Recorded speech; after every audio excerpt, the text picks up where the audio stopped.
In this section, we're going to talk about the sampling distribution of the sample mean.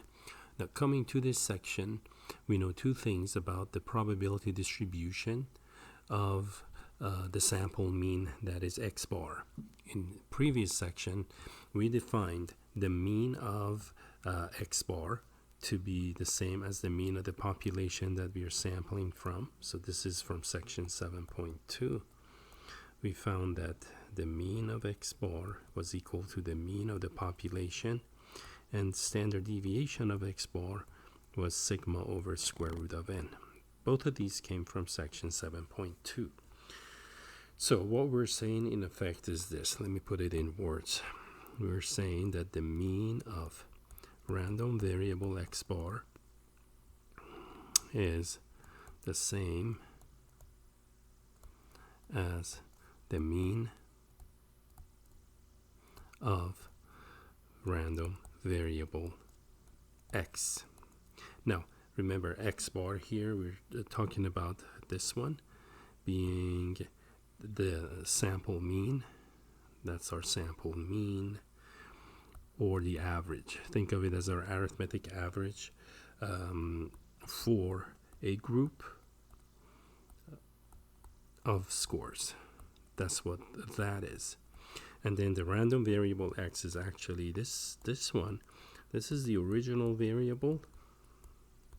So it could be height, weight, cholesterol level, whatever. But what's important is that this original variable represents individual scores. So you see the difference again between the two random variables. This one is for individual scores. Okay, and of course this one, it's for a group of scores, a group of them. So for example, a sample of size 20, 30, what have you. Now the standard deviation, we found the standard deviation to be sigma x bar sigma over root n, and this is of course ignoring the FPC, which we will be ignoring from after chapter 7. We're not going to talk about FPC anymore. Now, the one thing we want to answer, which pertains to this section, now we want to answer the following question. So the question might be this: what is the shape? So we're interested actually in the shape now. What is the shape of the probability distribution of the probability distribution of x bar? Okay, so that's something we haven't answered yet. Again, we know its mean, we know its deviation, but we don't know its shape. Now, in order to find the shape, actually, we're going to go to our theorem that's in this section. We only have one theorem in this course, and this is it. The theorem is called the Central Limit Theorem. The Central Limit Theorem. Now this is called central. To kind of dissect each word for you, central means something that's very important. So it sits at the heart of statistics. It's very central to our work, very important in our work. The word limit here, for those who've had calculus, you can think of it as the kind of limit that you're familiar with in calculus. Has to do with the limiting form as n goes to infinity. If you don't know what I'm talking about, that's okay, but it's the kind of limit. It has to do with the sample size. As the sample size gets larger, something happens for us. And of course, it's a theorem. That means it has been proved. So it can be proved, which we're not going to prove it in this course. So now I'm going to actually write this central limit theorem for you. Okay, so we're going to see what central limit theorem is going to tell us. The central limit theorem is going to come in two parts. Okay, in two parts. So first, we're going to talk about part 1 of the central limit theorem. The part 1 goes like this. If we take repeated samples, sounds familiar, right? When we talk about sampling distribution, we did the same thing. We took repeated samples. If we take repeated samples of fixed size. Now that fixed size is going to be n, our sample size, from any probability distribution. Any probability distribution, and we can think of it for now from any population of scores. Okay, so that's when we go out and get our samples. As long as this distribution has a mean, so we're going to say with mean of mu x, and it has a deviation. Let me move this out of our way, we'll come to it later. And standard deviation sigma x. Again, any probability distribution that we talk about will have both of those parameters. So given those, the sampling distribution, again, we're talking about the probability distribution of x bar, will be approximately normal with a mean mu x bar, which is exactly equal to the mean of the population of individual scores, mu of x, and standard deviation sigma x bar given by sigma over square root of n. And there you go. Now sigma x here, again, remember in your book he doesn't subscript these as x, so when I say sigma x, it's exactly the same as sigma that's in the book. I like to subscript my random variable so I know which one I'm talking about. Okay, and again, let me move these out of the way. We'll need these later on, so I went ahead and inserted them already, so I don't have to go back and copy and paste them later. Okay, so there you go. The central limit theorem looks pretty simple. It's like, well, what's the big deal of this, right? It looks pretty easy, and but nevertheless, it is very important, folks, in our future chapters. Without this theorem, we would really not be able to continue the course when we go to inferential statistics. So that's how important this is. And you will hear me talk about central limit theorem over and over and over. Now, the one thing that's very powerful about this theorem is right in here. Let me highlight this. If we take repeated samples of fixed size n from any probability distribution, that's the power of this theorem. So it really doesn't care where we get our data from what sort of a distribution, as long as we have a valid probability distribution. We would expect these things to happen. Now, the shape of the distribution, remember, that's what we wanted in this section, right? So it's telling us what the shape of the distribution will be. It will be approximately normal, and there you go. That is what the shape is, and given by central limit theorem. Now, every normal distribution has two parameters. Remember, it has the mean and deviation. So this would be the mean of the mean of that random variable x bar, right? This would be the mean of it. That's given right in here, and this would be its standard deviation. Again, it seems pretty straightforward. Now, the only thing that we got to be careful here is this.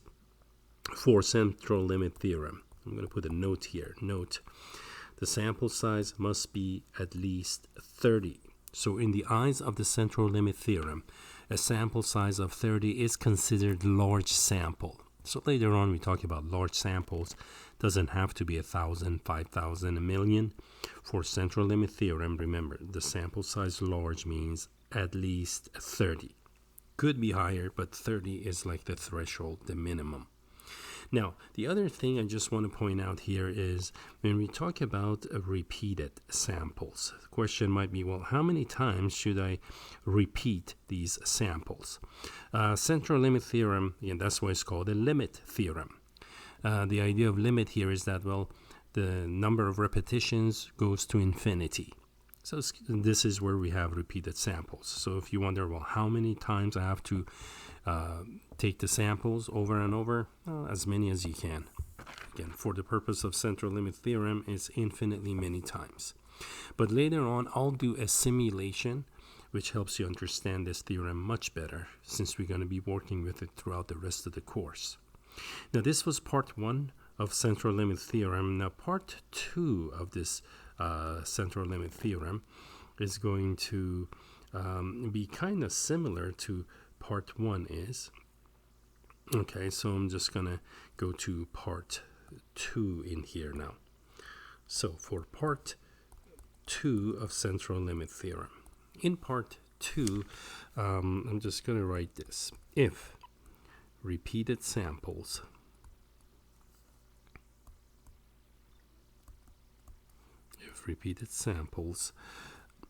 of fixed size, again, n, whatever n might be, are taken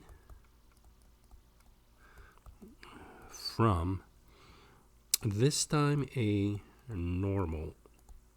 from a normal probability distribution, or a normal population, normal probability distribution with mean mu sub x and a deviation of sigma, call it sub x. So those are the parameters of the normal distribution that we're actually sampling from. So if you're going to, for this now, if we take samples from that kind of a population, then the sampling distribution of x bar, the sampling distribution of random variable x bar, this time it is no longer approximately, it will be normal also. So that's kind of handy. It's nice. It will be normal with the mean just like before, mu of x bar equals mean of the population we're sampling from, and the deviation sigma x bar, which is sigma over square root of n. And there you go. That's what that would be. Okay. Now, this will be regardless of your sample size. So that's regardless of n, the sample size. This thing will happen. So there's no restriction on the sample size any longer. But that assumes, again, that we are sampling from a normal population. Okay? Now, let's see. For the purpose of central limit theorem, let me just clarify as far as sampling goes here, because that really is important, although we do not sample in this course. But it's just good information to have for those who have to, if you have to ever do this. So here's our assumption. Let me put a note here for our assumption. Note. So we're going to assume that our sampling is done actually with replacement, although in practice we don't do that. With replacement, remember, that means if you select a member of the population, that member has another chance. It has another chance. It has a chance of being selected again. So that would be the characterization of sampling with replacement. So assume sampling is done with replacement from a finite population. Okay, so that's what that is. Or the other part of this would be that the sampling is done without replacement, which is the more realistic case. Without replacement. Sampling is done without replacement. And this time, oops, where did it go? Oh, there we go, right here. Sorry. Is done without replacement from a very large population. Now, how large is large? I'll think of it as, I don't know, infinite in size maybe. Huge, infinite in size. So for example, I don't know, for our purposes, 100, 200, 300 million, that would be good. So for a very large population. And the reason for this is that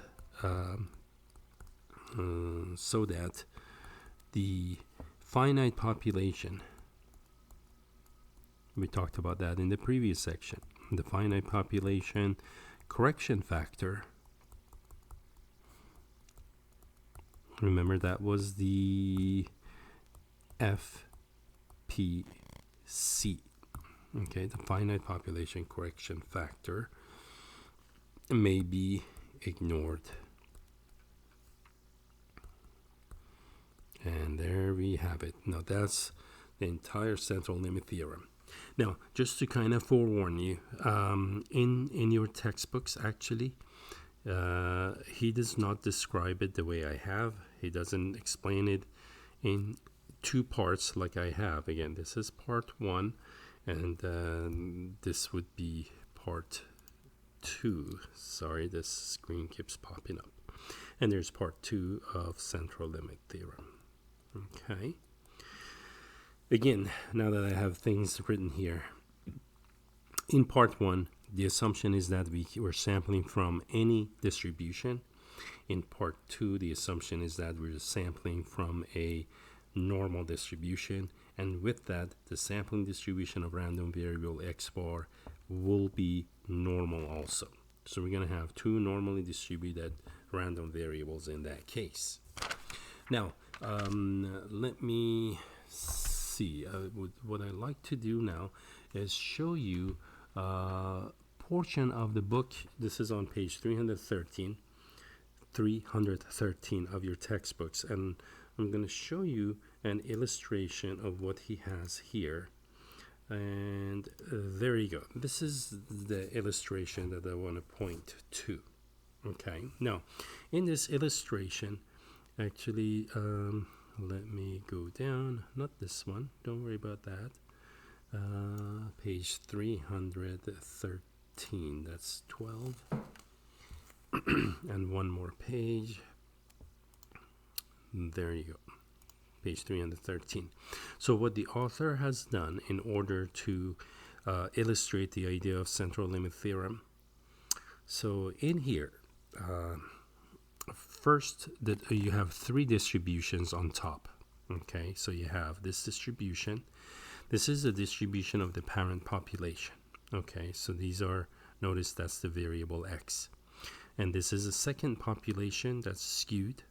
This could be the amount of time, for example, you wait in line to be served in the queue at a bank. And this one is a uniform distribution. So we have three different distributions, probability distributions. And what he has done here is he has taken repeated samples of size 2. I don't know how many, but he's taken quite a few of those. These may be theoretical distributions also. Now, with repeated sample of size 2, this is a sampling distribution of x bar. Remember, part 2 said if you sample from a normal population, distribution of random variable x bar will be normal regardless of the sample size. So with sample of size 2, sample size 10, sample size 30, every one of these will be normal. And what happened is, here's what happens, is that as the sample size increases, the standard deviation of x bar, thus the sampling distribution of x bar, decreases. And we mentioned that in section 2 as well. So that's why these normal distributions are becoming skinnier and skinnier, showing smaller and smaller dispersion. So there you go. This is part 2 right in here. This is part 2 of central limit theorem.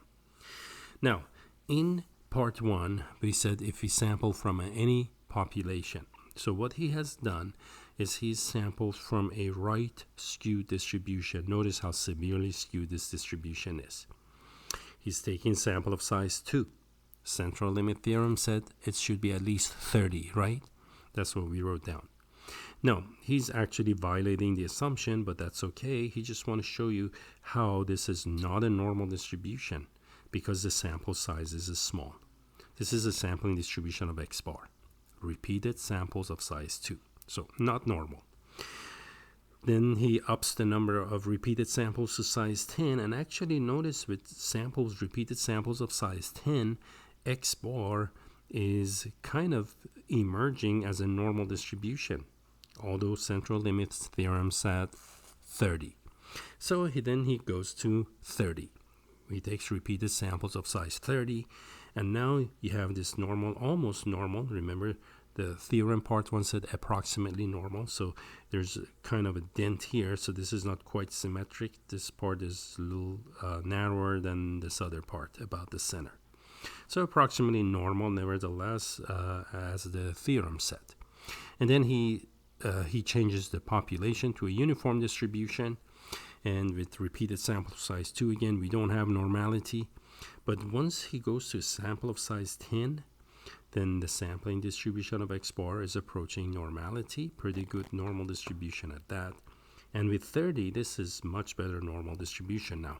Notice again the dispersion, the spread of these distributions, as you go from top to bottom, the dispersion becomes smaller and smaller. So we're going to tap into this in chapters 8, 9, and so on. The fact that the sampling distribution of X bar has a smaller deviation than the original scores.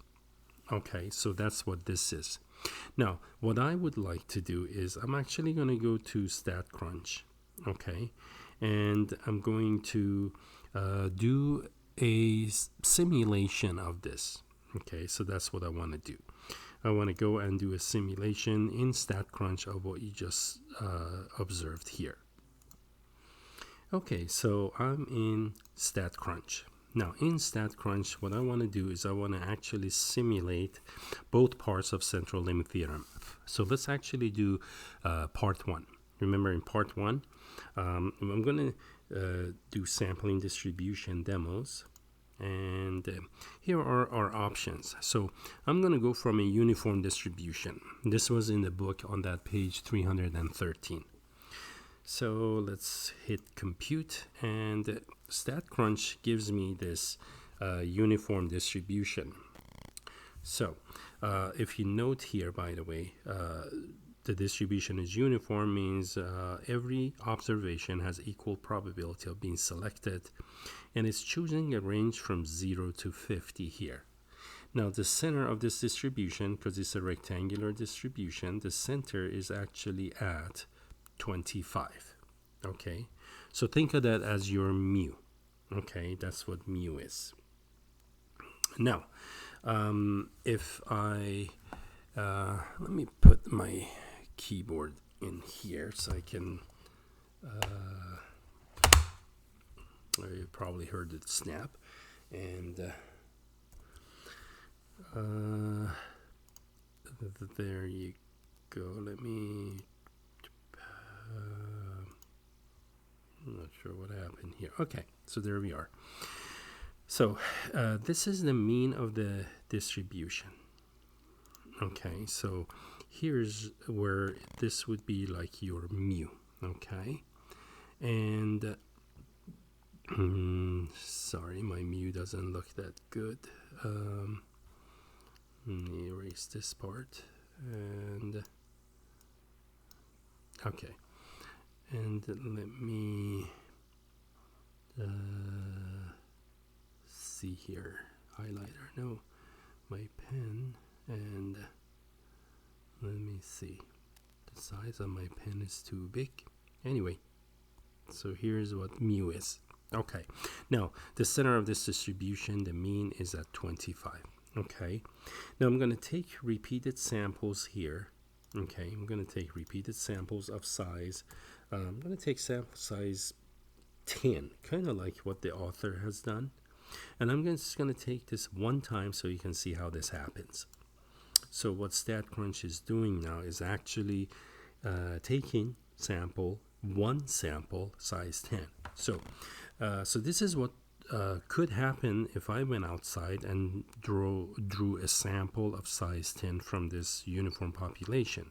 I could come up with these random scores. Now, if I find the average, that would be the X bar in here, the average is 26.35. And this is, we're going to keep track of the sample means here. You see that sample means? It reads down here. So we took one sample from this uniform population, and our sample mean turned out to be 26.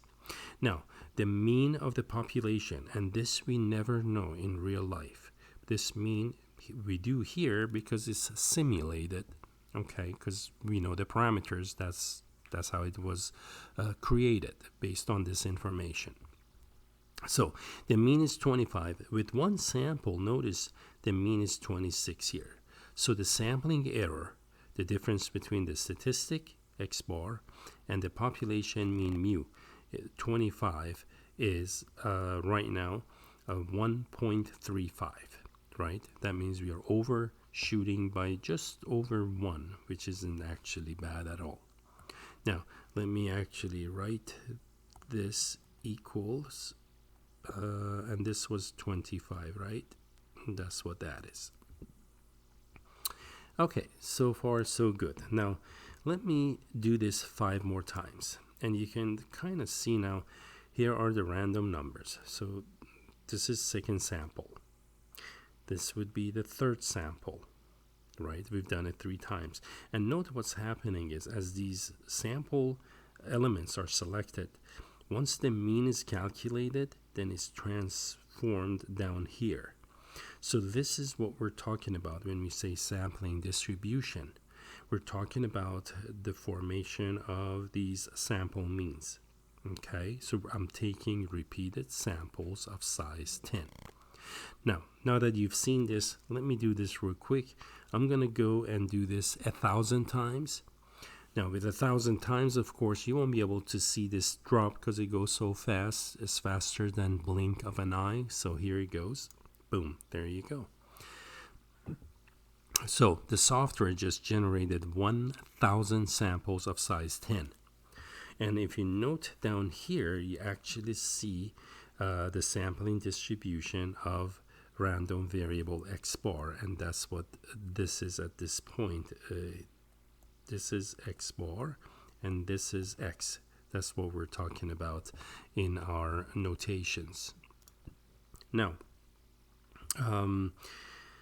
the center of this distribution, look how close it is to 25. Remember, we're looking at the mean of the population is 25, and this mean is 25 almost also.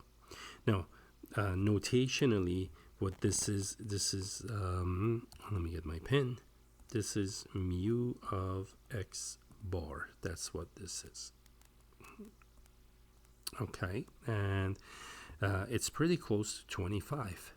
Now, what I'm going to do, let me do this 1,000 more times, and then 1,000 and 1,000. See, I'm taking repeated samples. Let's do this 10,000 times, and there you have it. Isn't that cool, folks? So, you write down here, see number of samples, 10,006. Look at the center of this distribution, 25 almost, which is exactly the same as the population mean. That's the population mean, and this is the distribution of sample means. Approximately normal. You see that nice curve here? That's what the normal curve looks like. So, this is what Central Limit Theorem is looking at. You see that? That's approximately normal, and that's what we have in part 1 of Central Limit Theorem. Okay, now let me actually change this, and I'm going to go to now, let me erase all of these so they'll go away, and this one too. Okay, now I'm going to go back to my options, edit, and this time we're going to sample from a right skew distribution. Okay, now this distribution again is simulated. The mean, the center of this distribution is at 14.05. See, right in here, that's where the mean is. Okay, now again, the center of this distribution is 14. This is where mu is. And the deviation of it is also here, by the way. Let me also keep track of this deviation. This is the standard deviation. Okay, so this is what sigma of x is in our notations. So this is mu of x, and this is sigma of x. Now, let's take repeated samples of size 10. Ooh, one thing I didn't do with the uniform, I didn't change sample size to size 30. But we still were doing pretty good with that. So let me actually go, so I don't get you too tired. I'm going to do what Central Limit Theorem says. I'm going to take repeated sample of size. Oh, sorry. I'll tell you what I'm doing. I'm going to go sample of size 10. And the reason is this. When I go one time, and you kind of see where these scores come from. If you change that number from 10 to anything higher, you're not going to see these random data points dropping from the distribution. It's kind of cool to look at them, how they're selected and where they come from. So let's do this 5 times now. Oh, by the way, so far, based on one sample, the mean of the sample so far is 9.9. What is the mean? This mean is 1405. So we are way off. Our sampling error is in the order of 4 units, 4 points off. And this time we are definitely underestimating the mean. And there it is right in here. So we've taken sample one time. Let me do this 5 more times, and you can kind of see how these drop. And then after 5 times, I'm just going to go to like maybe create 10,000, like we did with the uniform distribution, the one prior to this one. So there you go. It just keeps taking them. I'm selecting these samples. Notice most of the data points are clustered here. So you would expect more data to come from here than the tail ends of the distribution. Although it looks like we grabbed one. There you go. That came from the tail end of the distribution. Unlikely, but it could happen. And there you have it. So we have taken 6 samples. Now, this little mean here, by the way, what this mean is StatCrunch, each time a sample mean is calculated here. So far I have 6 sample means, right? The very latest sample that was selected has a mean of 17.7. Now, this one is 11.3. This one is different from this mean. The reason is this is the mean of 6 sample means. Remember, each sample has a different mean. That's what makes it a random variable. Now, that's what that is. So let me do this now 10,000 times. 6, 7, 8, 9, 10. And I'm looking at down here. See? A little over 10,000 times. And look at this distribution. Approximately normal, isn't it? Look at the mean of this distribution, folks. The mean of this distribution. This one right there. The mean of this distribution is 14, which is very similar to the mean of the population. Isn't that cool? This is 1405, that's 1405. We are right on. And what's important is that we use sample of size 10. Central Limit Theorem says don't do that. Your sample size should be size 30. Now, so it's working, and it's working nicely. Now, let me talk about the standard deviation down here. So I'm now talking about this dude right in here. Okay. Now, the standard deviation here, this is what sigma of x bar is. Okay. So I'm just going to write for this one, and this is sigma of x bar. Now, Central Limit Theorem says the standard deviation's got to be sigma over root n, correct?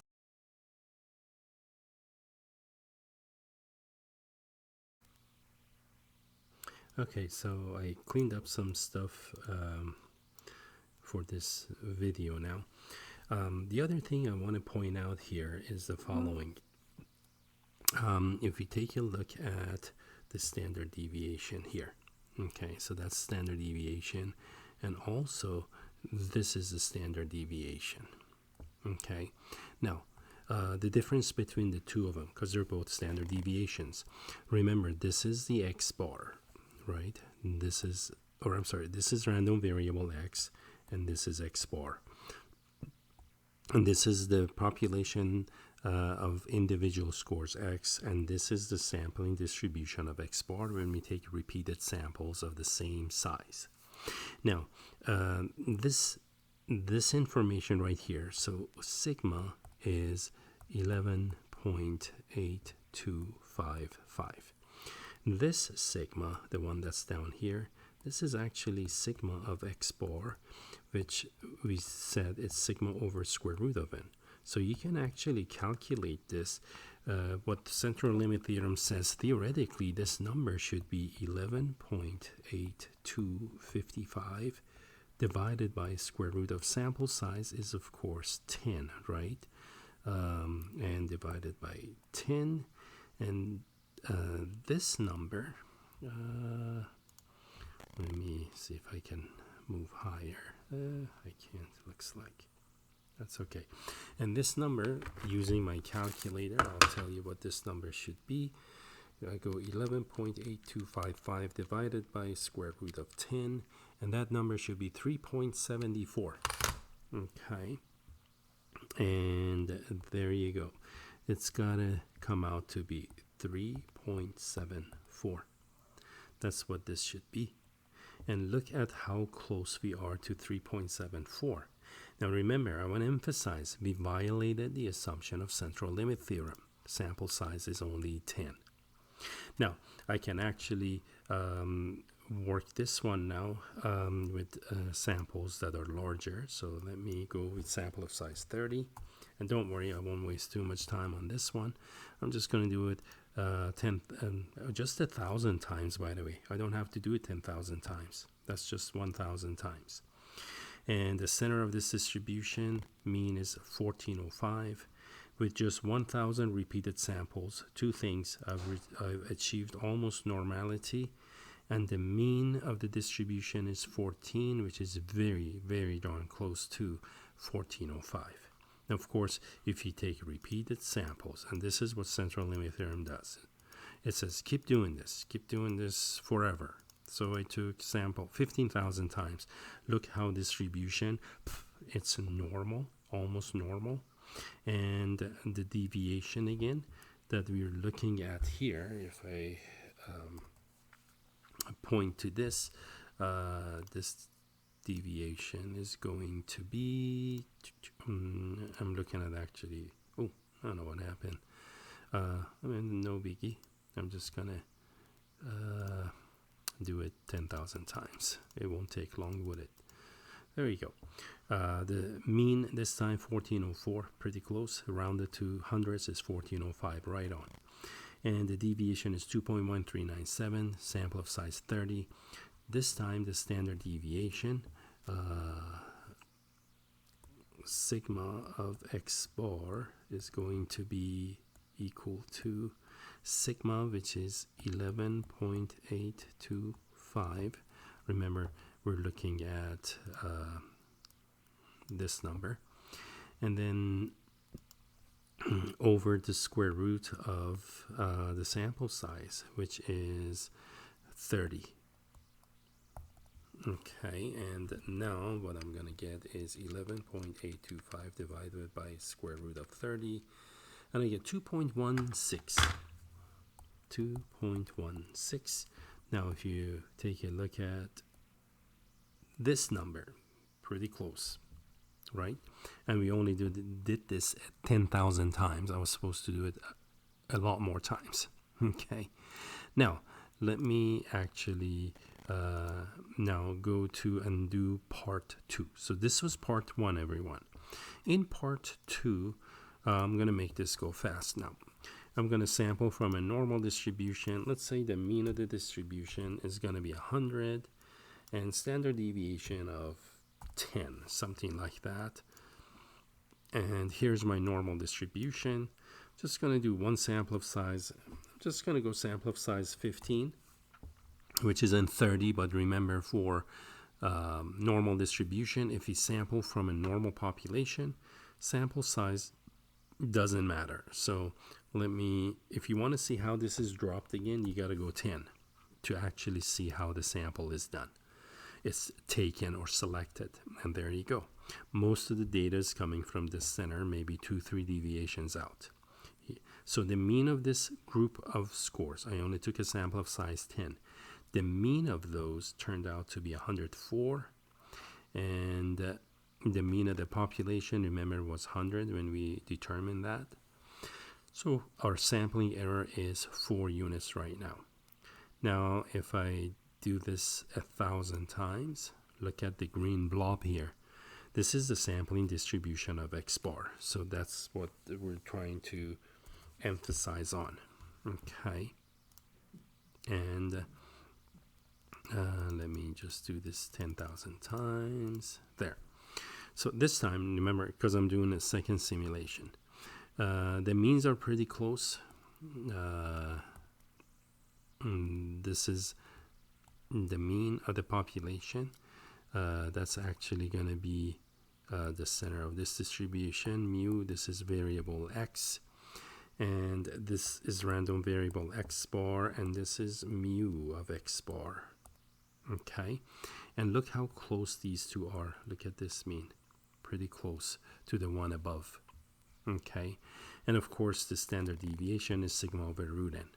Now, if I change this to sample of size 30, and if I take it just one sample, so let's say you're out in the field and taking just one sample of size 30, the mean of the population is 100, and then you're going to come home and determine the mean of the population based on just one sample, which is realistically what we do. We only take one sample typically, and the mean is going to be 101. And of course, there's a sampling error of 1 unit. Now, just to look at the Central Limit Theorem, Central Limit Theorem tells us to take repeated samples of same size. So I did it 10,000 times, and we have a distribution that's almost normal and symmetric. Notice how the deviation of this distribution is pretty small. It's only 1.8 compared to the deviation of the parent population, which is what this is, of individual scores, right? That was a distribution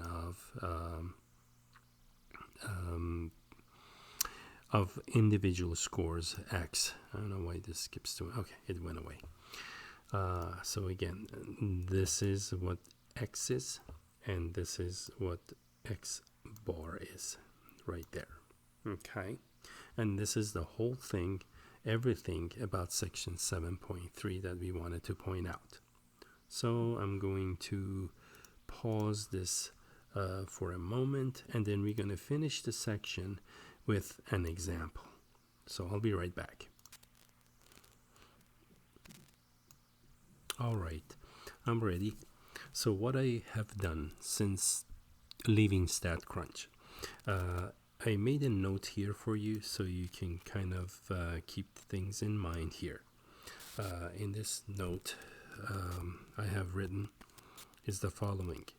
Since we now know the sampling distribution of X bar, that is Central Limit Theorem, right? Since we know the sampling distribution, what we can do now is we can make probability statements about X bar and then turn around and be able to answer those probability questions. And we're going to do a lot of that in also chapter 8 and 9. We're going to take advantage of the sampling distribution of X bar. Now, something real quick I was going to point to you is this. At this point, because we're about to do these exercises, well, I'm going to do just this one exercise in this section, and then I'm going to tell you what we're going to do. Because we have two distributions here.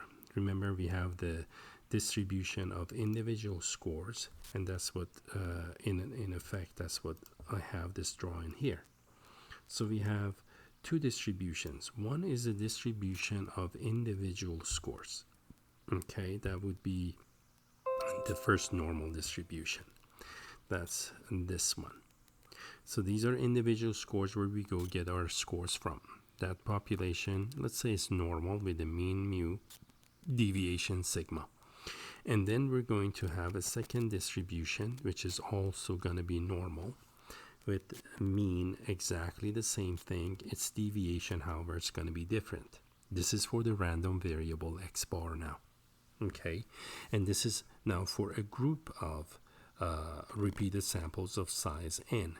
Remember, by Central Limit Theorem, each of these were actually an x bar, which led to that green distribution in the bottom of our simulation.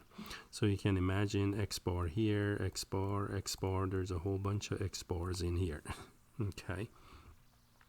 And finally, we're going to have this third and last distribution, which is a z. And the reason is because to answer probability questions for non-standard, that means mean 0, deviation 1. That would be standard. And non-standard means it doesn't have those two parameters. For non-standard normal distributions, I cannot use the table in the back of the book. So what I need to do is I need to standardize the variable so I can use the table in the back of the book. So we're actually going to go and look at 3 normal distributions at some point throughout this exercise. So just want to point out the reason why we have so many different normal distributions here. Okay. Now, with that in mind, let me actually do this. Let's go through and try to work this exercise together. Now, you probably, as I was talking about the right side, you probably already read the left side. You know what this exercise is about. The early onset of dementia. So here is again an introduction to the problem. This is a real exercise. We will work with this exercise later on in chapter 8 and possibly chapter 9. Okay, so for this exercise, the question reads, if the mean age at diagnosis of all people with early onset of dementia is 55 years. Now, the mean for us, because this is the mean age of all, so the emphasis is on right in here, this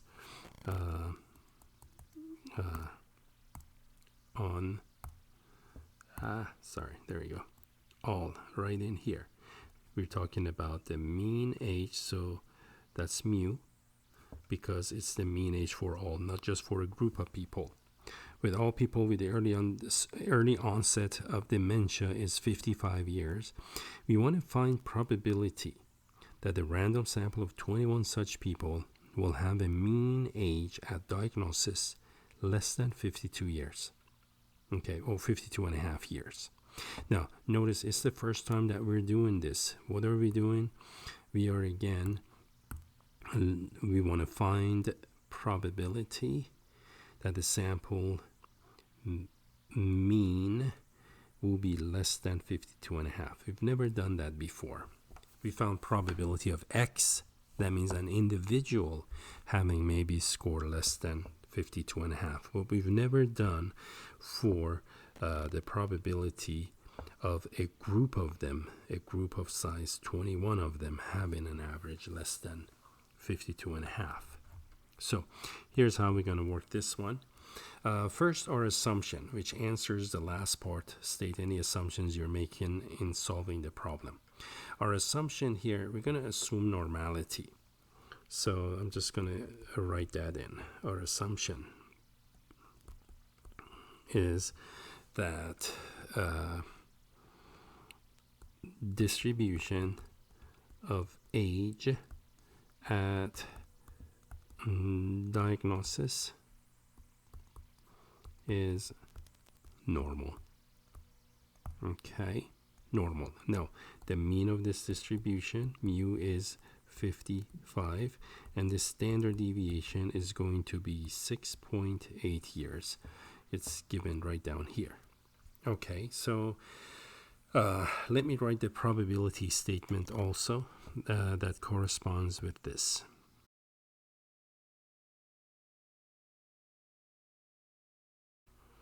Okay, what I've done here is I actually brought up those 3 distributions that I mentioned about up here. Remember earlier I said we're going to have 3 distributions, these 3. I'm actually putting them in action for this exercise. So there you go. Here's our first distribution. What is this one? So this one is the distribution of X. These are individual scores.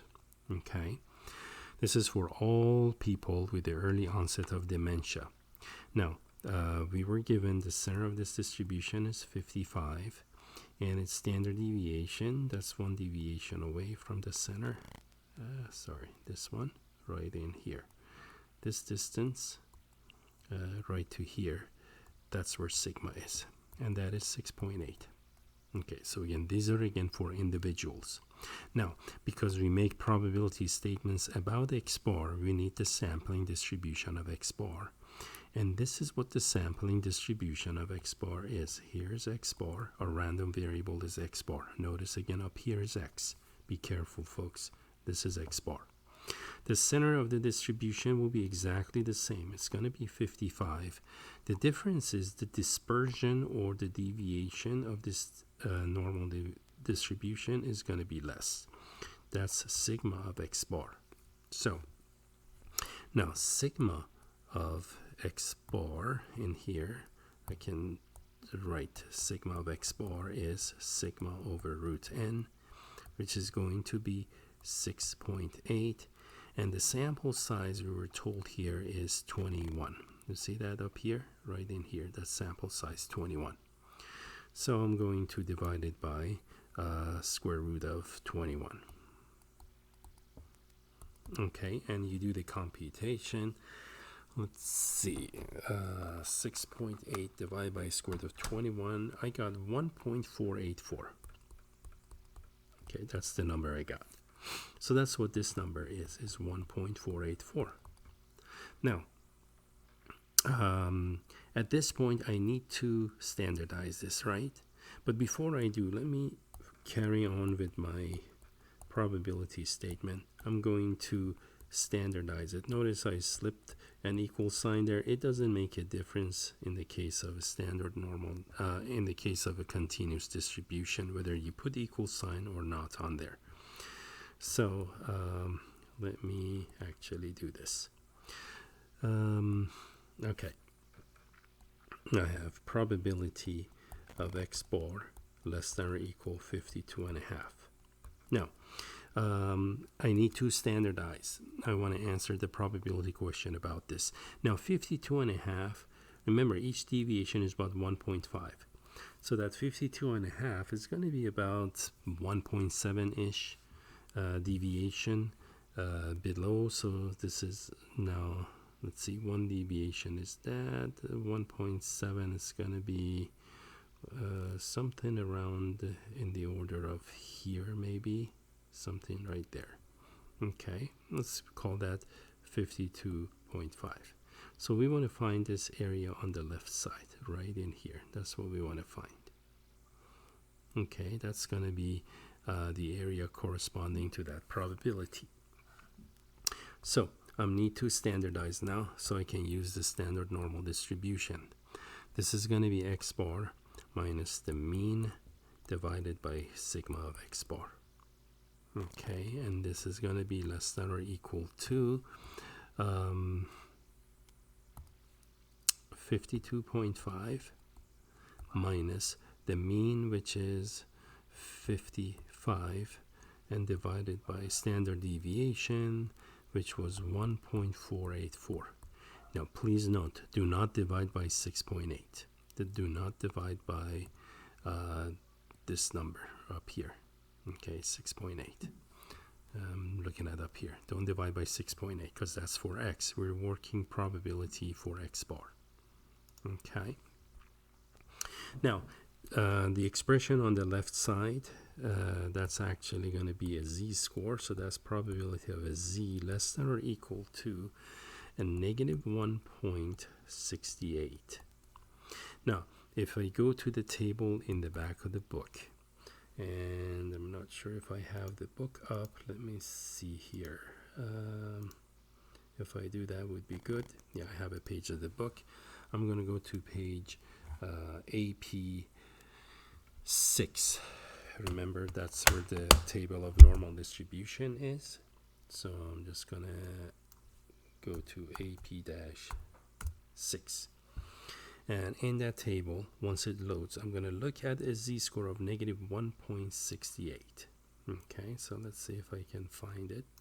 Yep, perfect. I can actually maintain the top margin and talk about this one. Beautiful.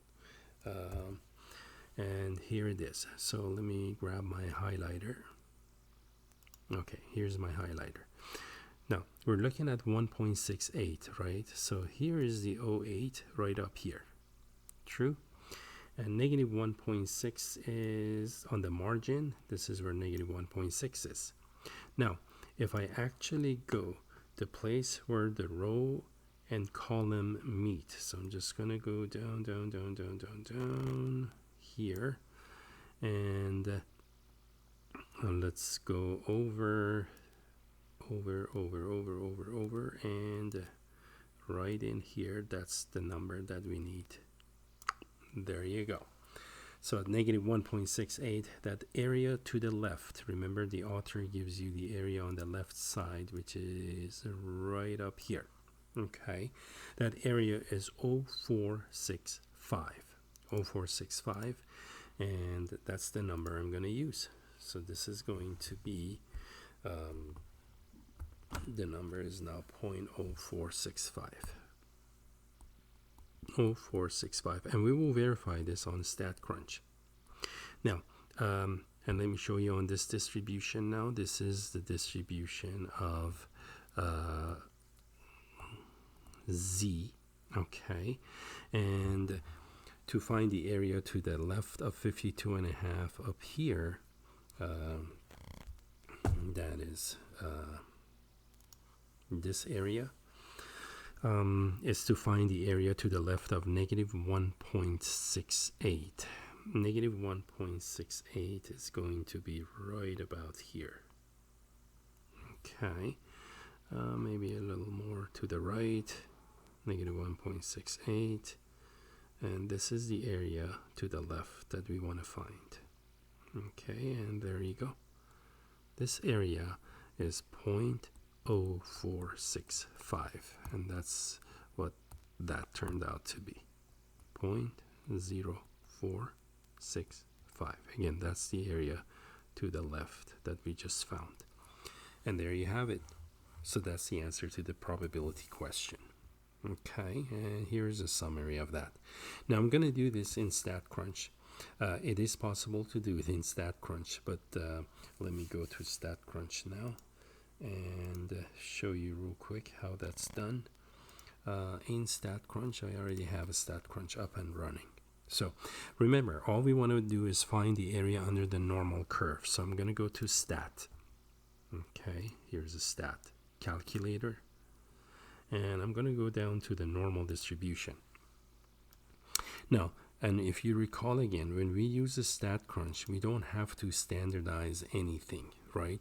We can work with the original mean and the original deviation. Okay, and that's what I'm going to do. So I'm going to type the mean of the population, that was 55. Now again, a standard deviation, be very careful. It's not 6.8, it's 1.484, because that's the standard deviation of the distribution of X bar. Okay, and we want probability that it's going to be less than 52.5. 52.5, and I'm going to hit compute, and there you go. 0.046, exactly what it is. Remember, from the table we got 0465, but a couple of things. The number 1.484 was rounded. It wasn't exactly that when I did sigma over root n. And the other thing is the table in the back of the book, he carries to 4 decimals, and my Z-score, I rounded it to 1.68, negative 1.68. It was actually a different number. I just rounded it. So all in all, it's pretty close to what we have. So the answer is going to be 0462, exactly the same as before. Now, going forward, by the way, we're done with this section. That's about all we want to do. So the takeaway from this section, remember everyone, was Central Limit Theorem, which we're going to be using in chapters 8, 9, and beyond. So from now on, we're going to be using Central Limit Theorem over and over and over again. So with that, I'm going to sign off, and we're done with this section.